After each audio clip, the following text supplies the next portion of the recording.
As you guys know, this is actually a very sad occasion for a lot of us.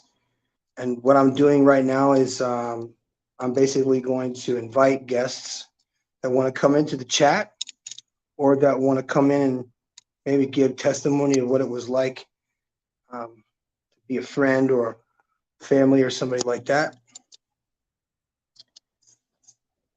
So I'm just going to stand by. That's all I'm going to do.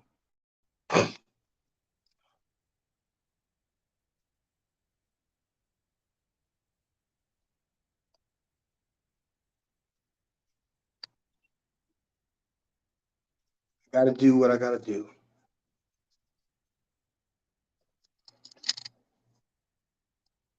So when my guests are ready, because they're in here now, here we go. I got to go to my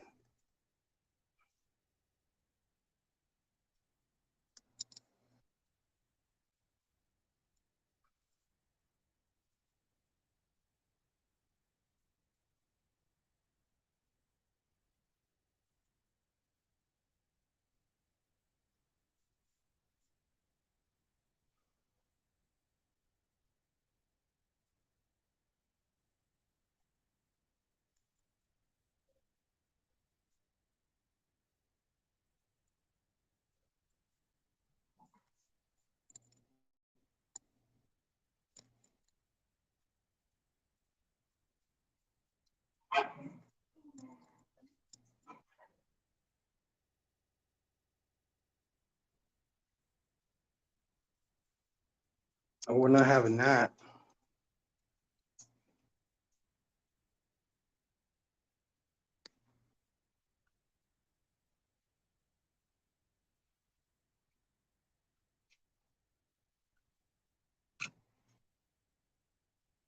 Mm-mm. Where we are.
Not quite.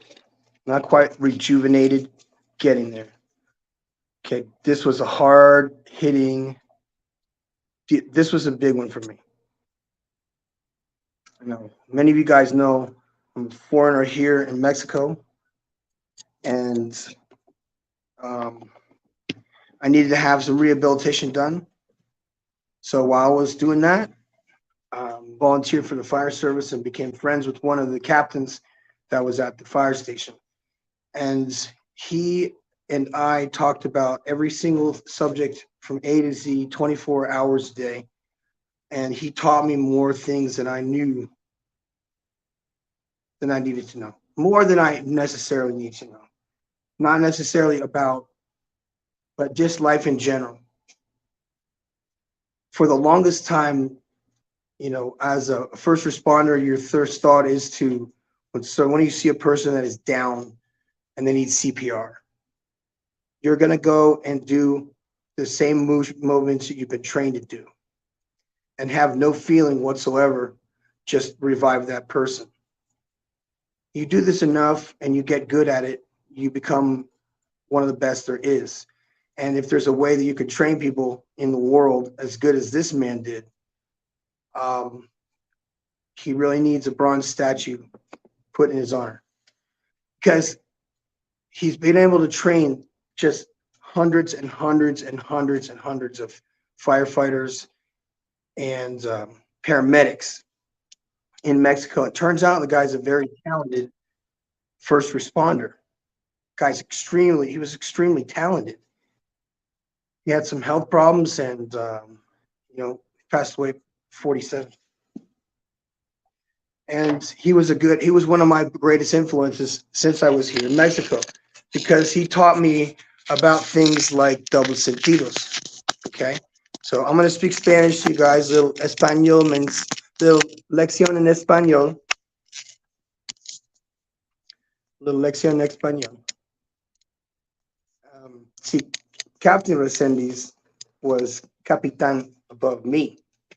And he was the most overqualified first responder that you ever could imagine. He would be the equivalent of what we would call in the military as Fuerza Especial.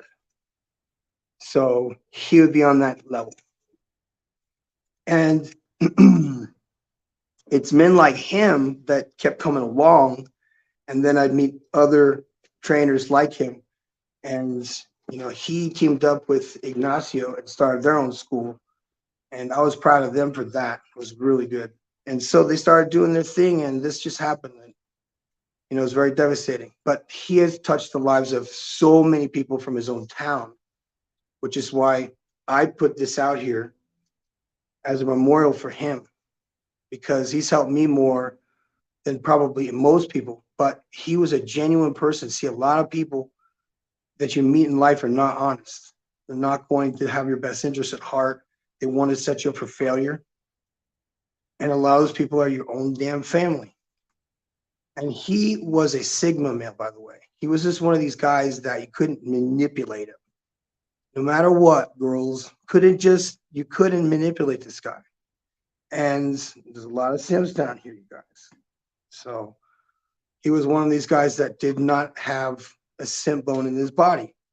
And he did not give a shit, because he was so overqualified at what he did that anything that someone would say to him to try and knock him off his center didn't make any sense, because he was so good at being a rescuer. He just did, man. He was just the very best in what he was and is still to me. And, I might have, I've stepped over my bounds a few times with this guy. And when I was in the fire academy, for example, he was an officer that was way above me by many, many, many years. And so for him, after I went through what I went through, coming back through here, coming back to Mexico, all these years later, and he's here still. And I'm like, man, we really should start some schools for these kids. I think we should have trade schools for the young people here. I think we should start secundarios. I think we should start doing escuelas militares, pero not escuelas militares. Make it like escuelas, pero es más bomberos and más como paramédicos. Porque en otro lado, some speak Spanish, en otro lado Salvadoria es puro enfermeras, and técnico así, este lado es puro cosas como industrial, porque no tiene puro bomberos y puro paramédico en este lado, en la zona oriente. Hay muchos niños acá, mucha gente de secundaria, hay mucha gente de prepa. It's perfect. It's a perfect zone. And we could build a school that's not like a prison. Okay? If you guys don't know what architecture, all the schools that we were raised in were all built to become like prisons. So we'd be afraid of being closed in, be afraid to leave. So always ask that question, am I free to go? So I always wondered if I was in school. And when I was in school, I said, so school's not a prison. No. So I'm free to go then. No. Then you know. But Captain Reséndiz, it took me almost 2 years to learn to spell his name. And he was one of my greatest mentors. I just couldn't spell his name, because Mexican Spanish is very different for extranjeros. The idioma es diferente, es como suena diferente que otros países. Mexicano es único. Tienes, and Reséndiz siempre tiene bromas. It's like, I'd always be eating, preparar for competencias. I'm talking to you, amor. Estaba contigo. And I would be getting ready for competitions. So I'd always have food like in Tupperwares. And so he would be on shift 24 hours. And I would be there with these damn Tupperwares. And he's diabetic. So he would see me with these like 100 grams of chicken, 100 grams of ground beef, 100 grams of, you know what I mean? Like camote. And he'd go, hey, ¿te gusta mucho camote? And I would like, yeah. And they go, ha ha ha ha. And this is in the bomberos. This is Reséndiz. Amor, ¿sí me entiendes? So es broma, double sentido. Enséñame las bromas de double sentidos. And because I was a physical turista, yo siempre come camote y say, sí, yeah. And then another time, it's like double sentidos con chiles. And I'm like, I no hago come nada aquí, yeah. So this is a broma como this double sentidos in mi experiencia. So anyway, they have these words that mean two things. So because I was a bodybuilder and I was training for Mr. Mexico or something, I always had my food in the refrigerator in Tupperware. And it was like sweet potatoes. Sweet potatoes is one of the main things we eat as bodybuilders. So what sweet potato means, and I still don't know to this day, I think it means your ass cheeks. It says you like them cheeks. Like it's a double sentido, means like, it means two different things. It means one thing. It could be a synonym or an homonym or something like that. I don't remember. I'm not that smart. Anyway, and the question was the double sentidos for sweet potatoes is them cheeks. So I did not know that. And so when they asked me, it means something much deeper than that, because it's not just them cheeks. It's a dude. So that's what I'm talking about. Okay, so anyway, he was one of these dudes. This is a real guy. You know what I mean? He did not, he never lied to me. Everybody around me lied to me all the time. Reséndiz never, ever lied to me. He was honest because I think he knew, like what we know now. He says there's no point in lying to people. And I think he may have been studying Stoicism, because I had mentioned Stoicismo, filosofía. So he was already a very calm guy. And he didn't have anything to prove to anybody, because he'd already been to the mountaintop, being the greatest rescue trainer in the whole country. So, and when I say this, you guys, I'm not trying to blow smoke or trying to make the guy look better than he actually was.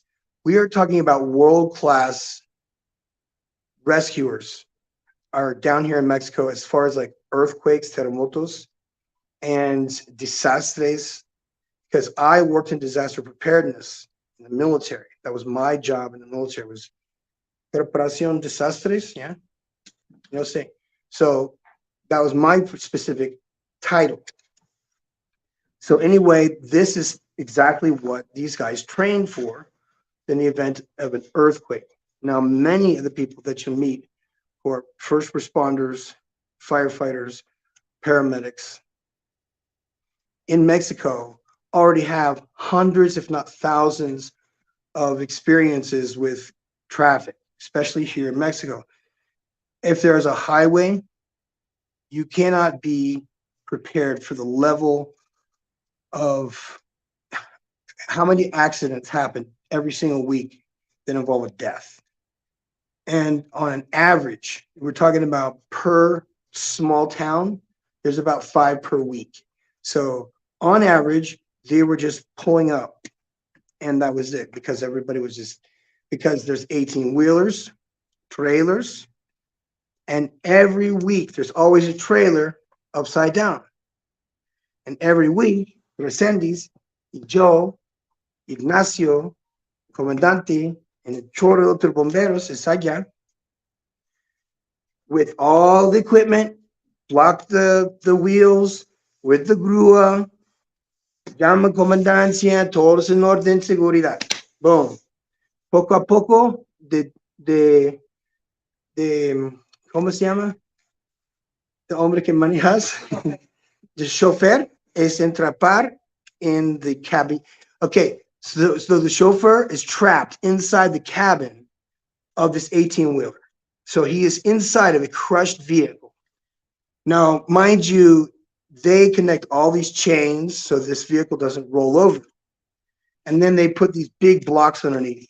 And then these guys will go inside the vehicle. And if the guy's hung up on shit, they'll cut it. They'll check him out, make sure he's not bleeding to death, put a Band-Aid on his head, and then like slither him out. And then the tractor trailer would be pulled away and taken to the junkyard with the rest of them. And then that guy would go to the hospital via Protección Civil in one of the ambulances. So it's a very organized system. And he was one of the best as far as rescatistas in Mexico. So that's why I bring this up. And if anybody that wanted to come on, as far as like talk about, see, they are very shy here. Because you remember back, I don't want to talk about anything that has to do with, stuff that we've been dealing with. This is really just a personal thing here. And because this is Mexico, the culture is very different than anything that you and I might be talking about as of late. So we're going to stay out of those weeds and just make the focus on him being a great mentor. Every guy, every young kid needs a mentor. Cada niño en México necesita mentores así. Ese señor como de inteligencia, de paciencia, como una experiencia. And doesn't cut corners. This was a guy that he always told the truth. Always told the truth. I think he enjoyed telling the truth to me because he would say, I no manches. And he would say that I was full of shit.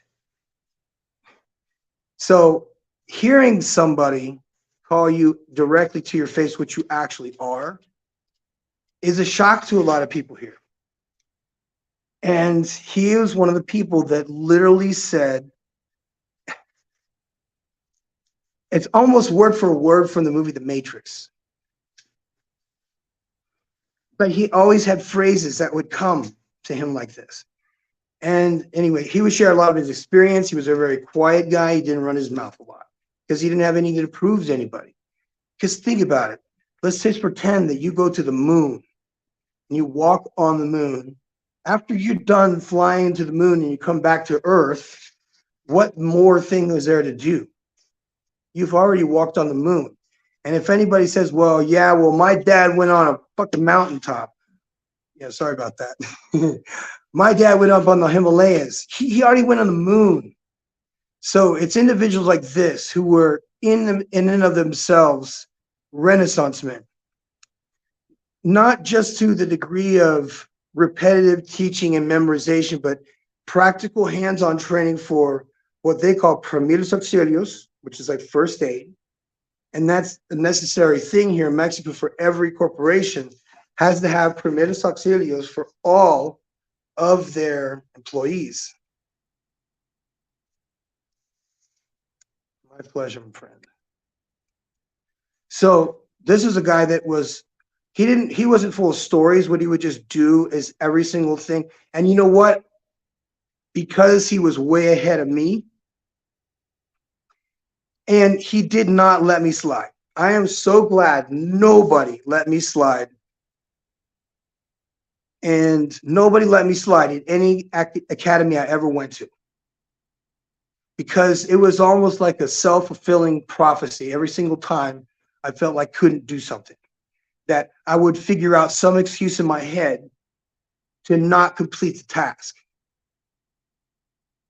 And he was one of these men that, given different economic circumstances, you and I could fall back on other people where he would not be able to.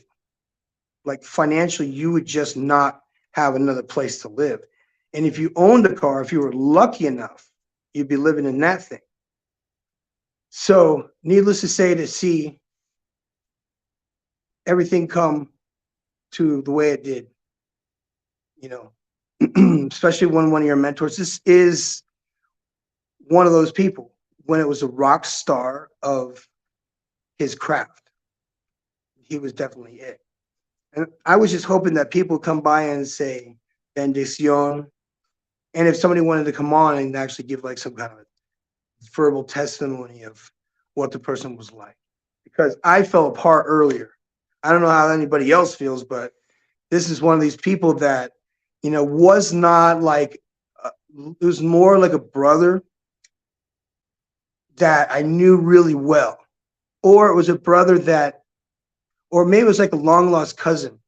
You guys ever have cousins that you meet over the summertime for the first time and you have like so much fun the entire summer and then they got to go back to wherever they came from? You guys ever have that experience? So that's what this was. It was like my 5 years or whatever it was in Mexico. And during that time, it was absolutely, because I'm doing therapy. I'm doing PTSD therapy. I'm in therapy myself. So here I am meeting people that are telling me that if you sit at home, then you're going to rust away. If you stay active, you will, it would better be if you broke than it was to rust away. But I got good news for all of you guys. I got good news for everybody. You know, he was a believer and he wasn't one of these guys that talked about all that stuff, because a lot of these people in Mexico are Catholic. And I'm not going to talk about that because this is not my place. I only talk about the man because he was above, a cut above the rest when it came to excellence. Now, I know some of you guys that know what excellence looks like. When it comes to 45-degree angles, when it comes to 90s, there are things that just can't be overlooked. And when it comes to being a firefighter or a first responder or paramedic, you can't cut corners whatsoever. So he was exceptionally, not I want to say harsh on the students coming through the academy, but the Northern Las Vegas Fire Department would have probably had a run for the money. So as far as professionalism goes, Marine Corps. So there's that. But on a personal note, suavecito, like soft, personally. But if he said something to you that you needed to know and it meant to have offense to it, he would do it and let you have it. And I'm going to tell you this, if it happened to me, each time I deserved it. Because I've always been responsible for anything I ever did wrong. And if he was one of these people that pointed it out, he was one of these people that would point out that I was doing something wrong. And because we were of the same age or some sort of bracket like that, that I was looking for some kind of like, come on, bro, excuse for getting away with shit. And he wouldn't let me do it. Because he demanded excellence in his classes, because there was not enough time in 1 year to cram 3 years of information into the minds of 60 knuckleheads coming out of high school.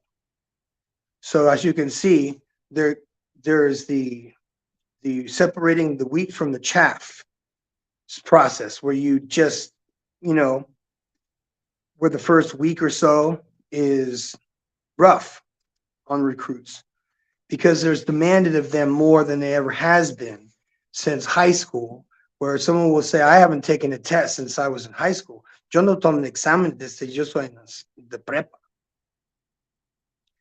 And so they would say that. So these are people that make excuses.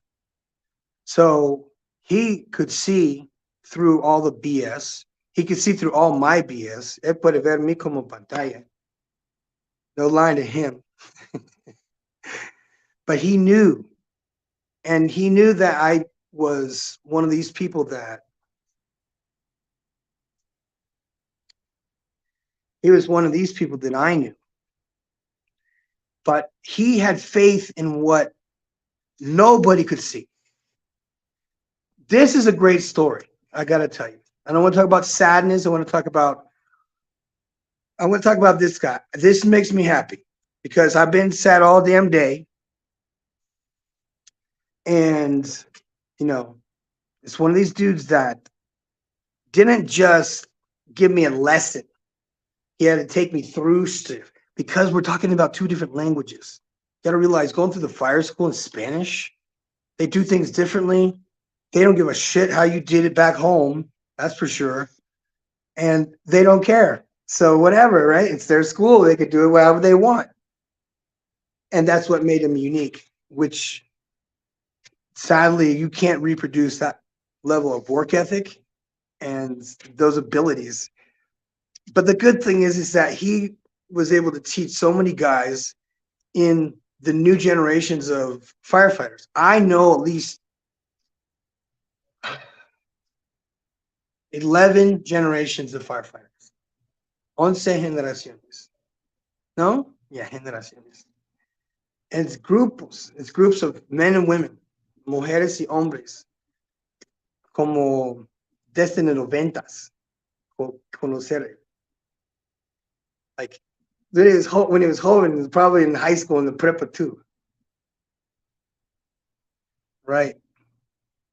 And you know what, fellas? I am not a typical guy gets in my feelings type of person. I'm just going to tell you that right now. I've had to give away many, many, many American flags. And I've had to speak to family members, and they are nothing in comparison to what I'm experiencing today. Because I would give them, hand it to them, and that would be that. One time he thoroughly had, what would you say? He was just a really super guy.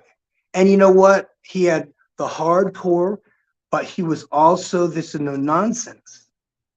You know what is interesting? And you know what's cool about people like him? Sigmas can't be manipulated by money or for other stuff. They want to make money, sure, but they can't be manipulated by the outcomes of what other people's money does for them. So there is a problem down here with certain things that are in the crab pot mentality, or the crab basket or bucket mentality exists down here as well, as far as like envy goes. And if there was a one guy that you would envy as far as like experience goes, it would be this guy. Yeah, he was definitely a great dude.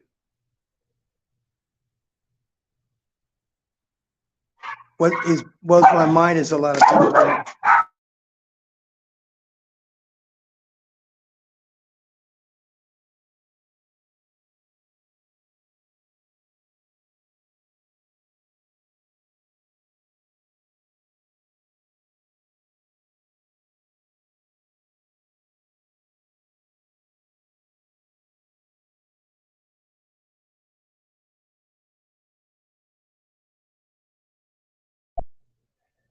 Well, while these dogs are loving to bark, I'm going to put the fireplace on.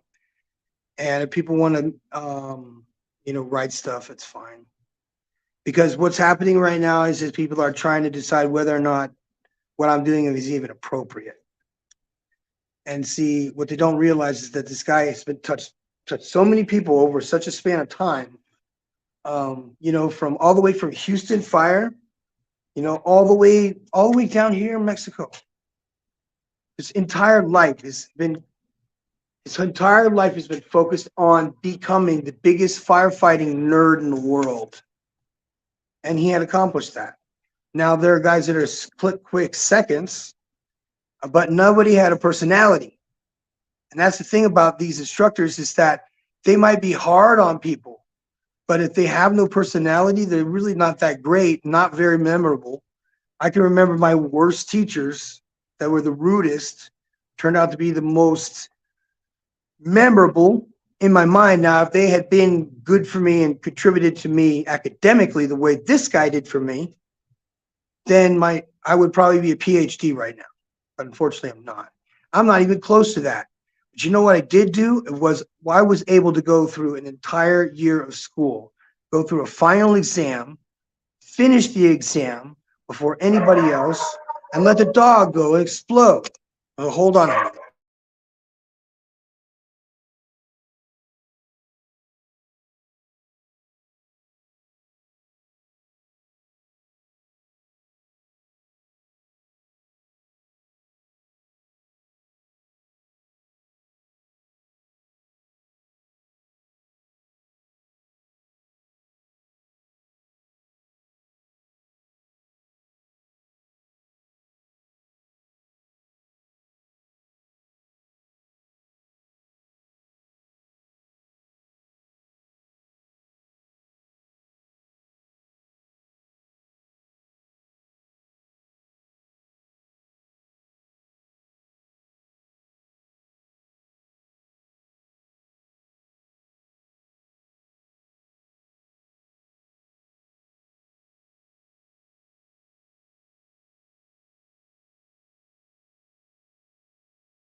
All right, so I don't know if you guys can see this or not.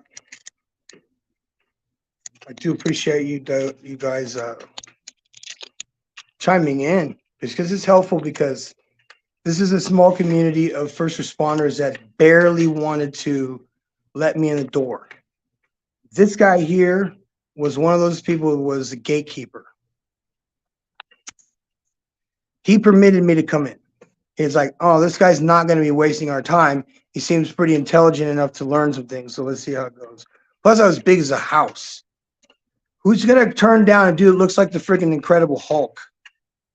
You want to go be a fireman? Sure. All right. Hey, we got a gas tank to move. Well, let's make the big dumb guy do it. You know what I mean? They weren't stupid. We've got a bunch of new people checking us out right now. A whole bunch of people checking us out.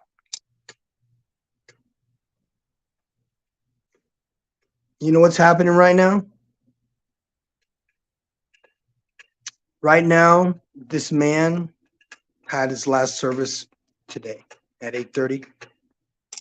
So there was service for him, for his family, I imagine, in the house. That's how they do it. That's how they do it. That's how things are done. You stay in the house. When it's your time to go, you stay in the house until it's time to go. And then they come and get you. And then after that, to be absent in the body is to be present with God. And that's a cool thing to be. Because now, what I've heard about people from near-death experiences is that they see all the colors in the rainbow. They see all the colors that you and I can't see. They say the colors are so amazing and so spectacular, and they always end up in a field. Why that is, I don't know, wheat field, but they always seem to run into Jesus in one of these wheat fields. I don't know if that's a subconscious mind. I don't know. Is this person having a DMT experience? Probably. I don't know, because I'm not them. I've been through twice, and it was enough to terrify me to know that, you know, there's something greater than us outside of ourselves. Then to find out that we are all connected.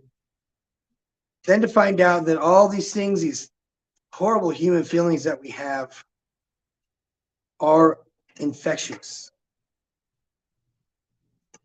Human feelings are infectious towards one another. It has the ability to kill or to heal. Even things that we know are useless can be something to cure somebody just by words. And a word, like somebody just by words killing somebody, and by words healing somebody.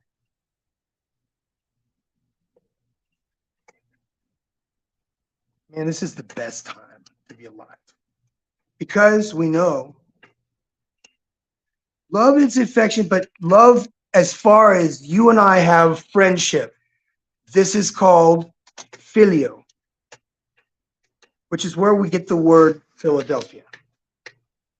Friendship type of love is the kind of friends that you have when you're younger, when you're in your teens, that you grow and you fight and you compete against each other.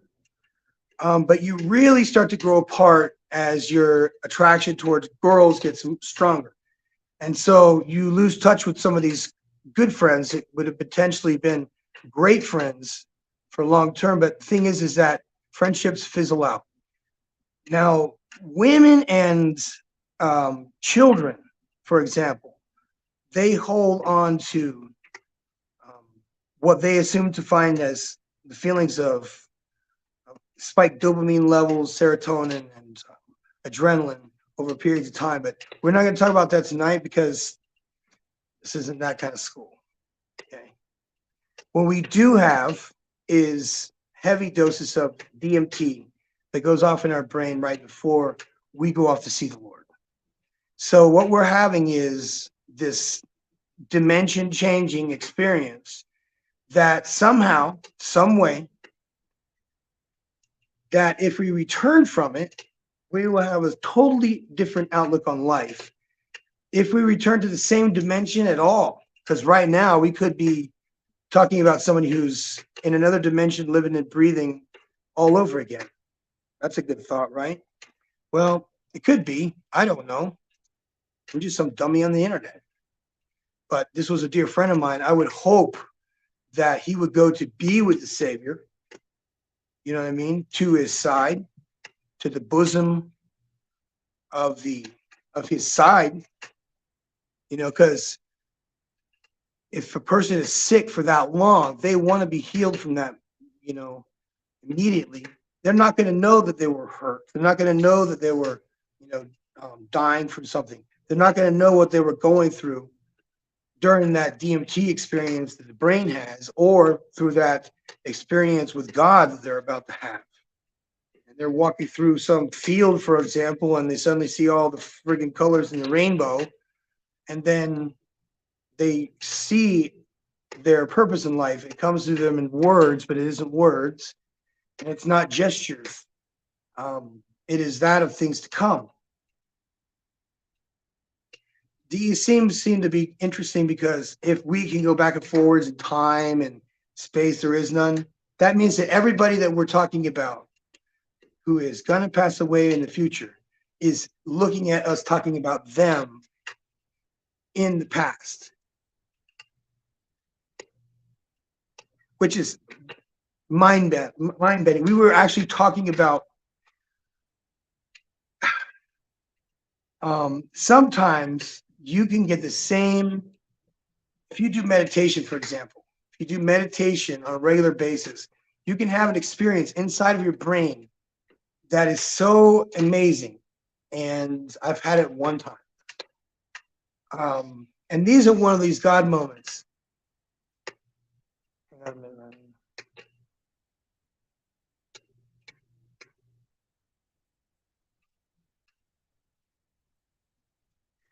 Yeah, you know why? I didn't think that school was great. I was not impaired in any way to not finish, as far as like going to college immediately after high school. What I did instead was, you know, really try to. That's because the rods in your eyes die when you die. That's GC colors.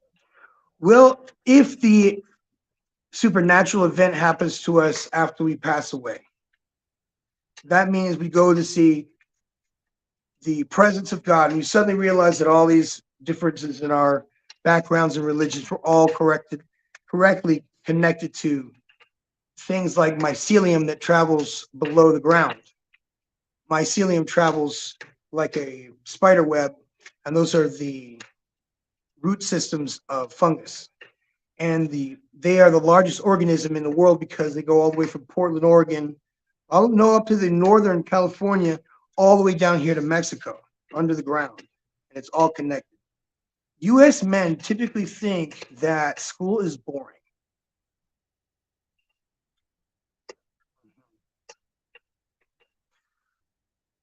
Well,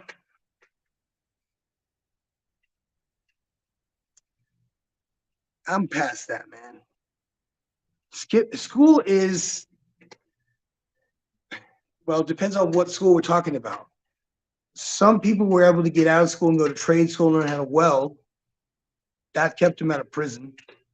Some people weren't smart enough to go into the military, so they became a hospital worker that was cleaning floors. And then they suddenly realized, ooh, I could probably become an RN. And then they go to take an exam and they realize, hey, I'm pretty smart. I just have to do how to learn how to read all over again. I was taught how to read by government daddy. So I had access to a set of encyclopedias when I was a young boy. So I was given these wonderful books that had pictures in them, English words that you could read, and it had a little picture that went with it. And I was able to read those every day until I learned how to speak different. I had to learn the bones in the skeleton, every muscle, attachments, ligaments. I was drilled into learning medical terms early on using encyclopedias written in English. So I'm very grateful to people like Captain Reséndiz for helping me to learn words that were in Spanish. Says I did not know what a mandíbula was. I did not know what a rodillo was. I did not know what a muñeca was, because when you translate the word muñeca, it doesn't mean wrist, it means baby doll. So there you go. There's a word for you. Articulación, I'm thinking articulation. He's trying to articulate something for me. The words just don't mean the same things. They sound like that, but they mean something different.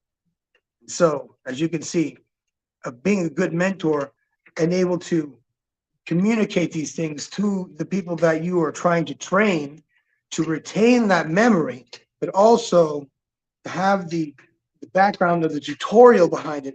How do you put a person on a araña, for example? He would teach us to sew this thing on to people. He would have us put the thing down, get it, and get this Velcro thing that they put over top of you. It's like a mesh. And so if you didn't do it right, you had to do it over and over and over again until you got it right. And meanwhile, the victim is like stuck on the bed. So they're having to you're having to lift this person up and put them down. And they're like under all this like nylon mesh stuff that they're Velcroed into, because they're the victim. It's like if you had like a helicopter crash or something like that, and you needed to take the victima and you had to put the victima in the basket and send them up like that, you would have to put one of these things on them. And so what he would teach us is that he would have them pick the person up, and like there would be the bed like this. And if it was wrong, they would flip that bed over with the person, okay? And they would flip that bed over. So if it was wrong, they would rip right out of that harness. And he used to do that to us all the time. Like he would get, porque that means spider. So they would say, put that on. And so if it was on, you sure it's good? And they would say, yeah, sure, I guess. And yeah, well, are you sure? Do you know? Because if you don't know, just tell us, because this is where the honesty part of Reséndiz comes in, because he always told the truth, right? He always told the truth by telling like sarcastic things about what we were trying to fib about. You follow me, guys? Like he would keep it so 100 all the time that he made a game out of telling the truth. So if he could tell that you were kind of like BSing in a way, he would just let you run and let you hang yourself instead of judging you, because all you would have to do is just like, look, man, we don't want you to, you know, they would have like other double sentences like step on yourself. So the warning shots were given. I was like, yes, sir. That was it. That's all I needed. He's one of these people that's willing to tell me the truth. Because a lot of people are afraid of me. They're like, I don't want to be honest with Wedo over there because, you know, he might get mad or something. And what? You know what I mean? So he was one of these people that did not have a problem whatsoever. As a matter of fact, he wanted to fight me once. He thought I was being sarcastic, like rude to him. And I was like, what? Yeah, no, I was being a shit ass. I'll be honest with you guys. I was actually being a jerk. And he asked me something. And he said, you know what? That is, you know what? Hang on a second. He was going to take his helmet off. That means you were about to throw down. And I was like, whoa, whoa, whoa, whoa. Because I'm literally at the very end of Fire Academy. And I say something dumb. And I'm going to tell you guys, because I don't want you guys to think I bullshit you guys either. Because if I made a mistake and this guy pointed it out, I want to do exactly what this guy did to live the life that he did. Because if that's what it takes, even if that's a one little thing, if me being a better man means telling the truth a little by, even that little by little, 100%, cold turkey, only telling the truth all the time. The way this guy did it was like he was doing stand-up comedy. He was able to call out BS and see it for what it really was. And as a result, he never had to skip around saying yes or no with anybody. A lot of people that were in my circle of influence there definitely had a very hard time saying yes or no. Because if they felt like they were going to miscommunicate something, they just wouldn't even talk to you. Or they would just say no. And so here I am, I'm like frustrated. And I'm really frustrated because I'm like weeks and weeks and weeks into this thing and seeing like a 30% washout rate. And I'm like, whoa, this place is definitely on my level, you know, athletically, because I would be, okay, I'm old as hell. And if I was like a 20-something-year-old guy, I'd be like, hell yeah, man, this is the best. And then you go get in one of their classes and they're making you do 50 push-ups on the spot. You know what I'm saying? So there was nothing whatsoever boring about that. And yes, thank you, Sir XL Pros.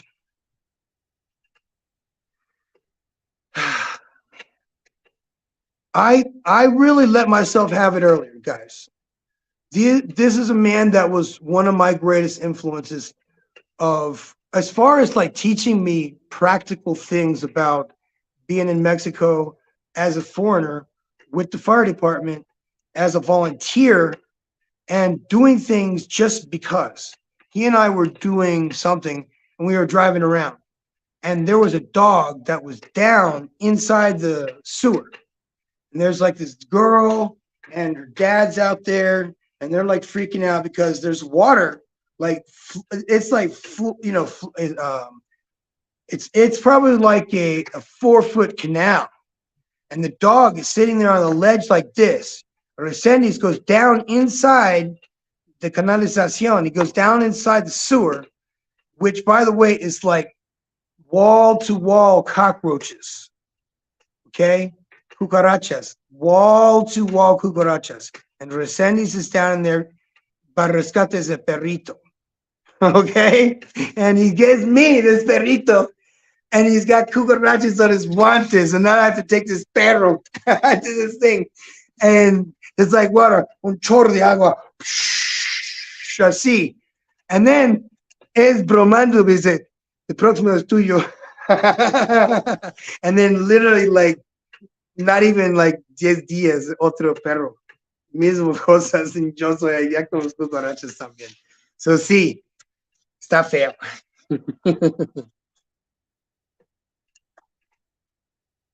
So what I was just saying was that he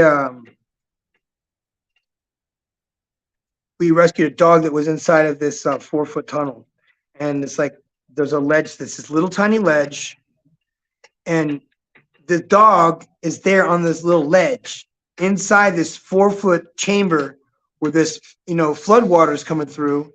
And just so you guys know, storm water and sewage, which you guys have the luxury of back in the States, is exactly that, a luxury that you have back there in the States. So storm water, if they have excessive lakes and stuff like that, then that's where it goes. So anyway, I'm not here to talk about hydrology. These dogs were like stuck down inside the sewer, and he said, okay, he said, I'm going to go down because I had the rope and he had the harness on, because this water, by the way, it's like rapids. Ride the rapids, have some fun. Ride the rapids, everyone, and ride down tubes like 1970s style. They're like this big around with cucarachas on them, like, cockroaches around you, all the way around you. And they're, flying types. So Captain Reséndiz gets down inside the sewer to go get this dog. And I've got the rope over here. And I mean, nothing's going to happen. If he slips or something like that, he can get back up because, I have the rope. And we'll pull him back in. But then there's this little ass dog that's down inside the canalización. And he's got to go down in there and get this thing. And there's cockroaches all over the place. So I'm the dummy that's above him. And I'm there to get the dog, hand the lady or whatever the dog. And I see these hands come up like this. And it's his gloves like this, covered in this dog and cucarachas, man. And he's just like, take him, like that. And I'm like, take the damn dog. So you guys see, this is quite a man. Quite a man. And not on one occasion, many occasions like that. And you know what, man? That really just, it hurts my heart that it was cut so short. He was such a good dude, and it was cut too short. And I realized something. I wasted a lot of time. When you're a good friend to somebody, they're always checking on you.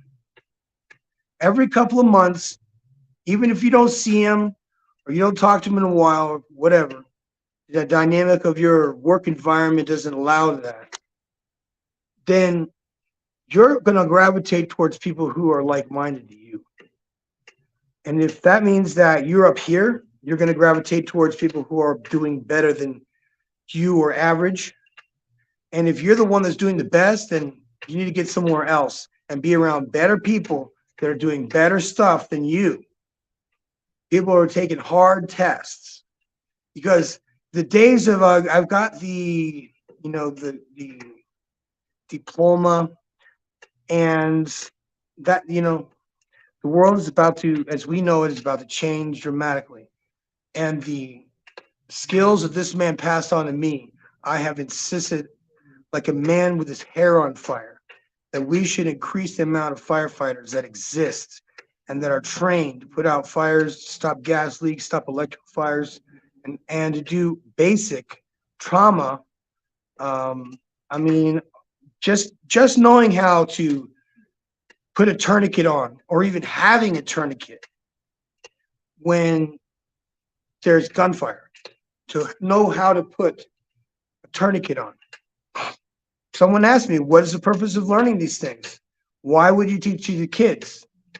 Well, sometimes these things are a fact of life. And if you're down here and somebody attacks you in a robbery, sometimes you guys might think, oh, they would be like, give me the money. No, they go ahead and stab you, and then they will go ahead and take your money. because you're too much of a threat and they don't want any witnesses. So now you got somebody that you don't know if you could treat or not, because there could be somebody waiting for you when you pull up, just waiting with a gun or something. You go to help this person, and they're like, I'm gonna let that guy live, and they shoot everybody. So those are some of the reasons why you would have to learn these skills of taking away, having to defend yourself.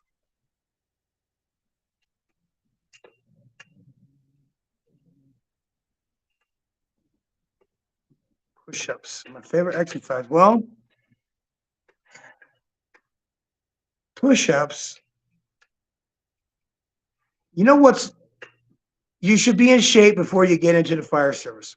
And you should be in shape 4 months prior to being in the fire service. So, anyway, if we got anybody with the last words that wants to come on and say anything about Captain Reséndiz, the chat is there. The link is in the description right there.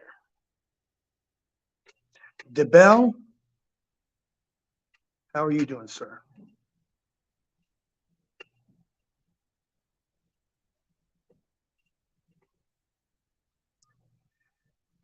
King Sigma, I gotta go. I have to do this because I want to make sure that everybody knows what happened. And I want you guys to know what a good duty was. And I realize this was all in English and in Spanish, so hope I didn't confuse too many of you guys. I'm the professor, and I'm out.